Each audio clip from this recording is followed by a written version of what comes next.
8 orang.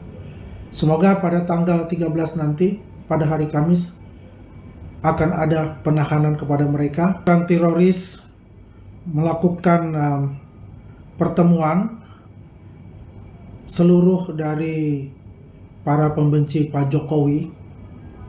Mereka melakukan suatu pertemuan untuk menyikapi para 8 orang tersangka yang akan nanti diperiksa pada hari Kamis tanggal 13 November ini di Polda Metro Jaya. Kita melihat bahwasanya banyak sekali penggiringan opini-opini yang ditujukan kepada Polda Metro Jaya, yaitu penggiringan opini mengenai kriminalisasi. Setiap ada kegiatan yang dilakukan oleh mereka, kita tidak pernah mengatakan adalah kriminalisasi. Dan fitnah maupun hoax yang dilimpahkan oleh mereka, mereka selalu mengatakan bahwa ini adalah ilmu pengetahuan, salah satu dari penelitian untuk ilmu pengetahuan. Tapi kita ketahui bahwasanya banyak sekali fitnah dan hoax di dalamnya. Walaupun institusi negara sudah mengatakan dari hasil pemeriksaan, dan juga institusi penerbit dari ijazah tersebut sudah mengatakan bahwa ijazahnya Pak Jokowi itu asli dan benar adanya. Mereka tetap bersikukuh bahwasanya ijazah Pak Jokowi palsu. Maka status hukum mereka meningkat menjadi status hukum tersangka untuk 8 orang. Hari ini mereka melakukan suatu kegiatan untuk menentang penetapan tersangka kepada mereka. Kami untuk itu ya sah-sah saja, dan itu sesuai dengan konstitusi untuk kebebasan berpendapat. Yang jelas bahwa kami mengucapkan apresiasi yang setinggi-tingginya kepada Polda Metro Jaya yang setelah menaikkan status hukum Pak Jokowi menjadi status hukum yang lebih tinggi lagi, menetapkan tersangka ada 8 orang.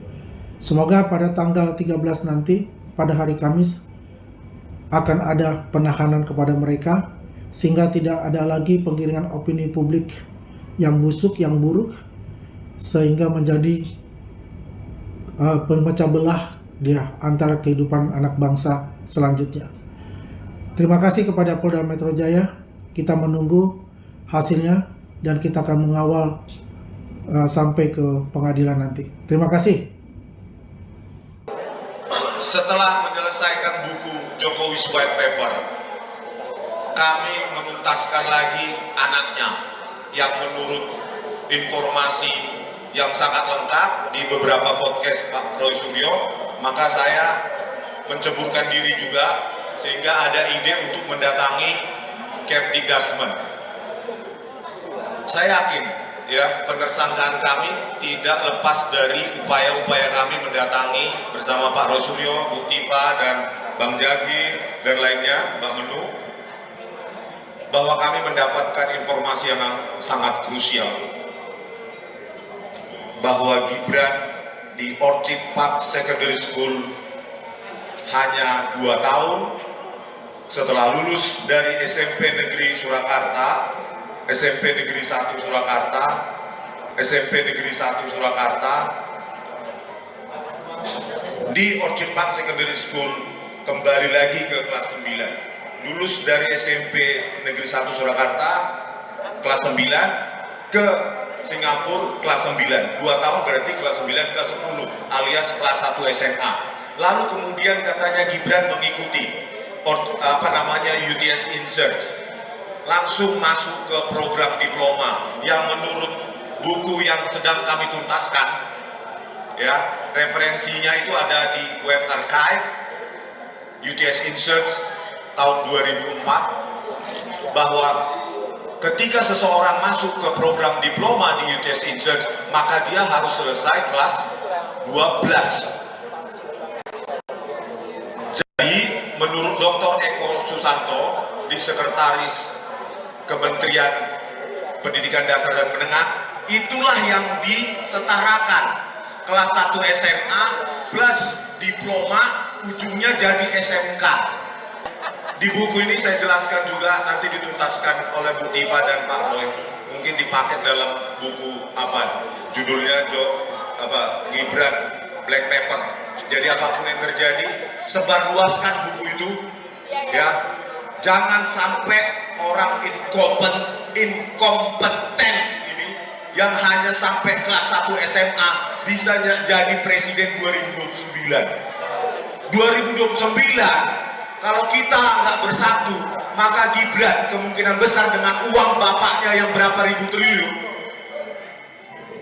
dan semua orang bisa dibeli dengan uang itu, maka bukan, saya nggak mengutip 99,9% dari Pak Roy, 11.000 triliun persen pasti dia jadi presiden 2029. Oleh karena itu, sebelum apapun skenario terburuk hari Kamis, entah minggu depan atau 2 minggu lagi, ayo Pak Rosuryo, Bu Tifa, kita selesaikan ini. Ini menjadi tonggak sejarah. Kami menolak dinasti kotor yang memanfaatkan lembaga-lembaga negara untuk kepentingan ambisinya, keluarganya, seperti KPU, Mahkamah Konstitusi, dan terakhir yang kita ungkap adalah Ditjen Dikdasmen. Pendidikan. Besok hari Kamis kami dituduh mengedit, memanipulasi. Download Tribun X sekarang, menghadirkan lokal menjadi Indonesia.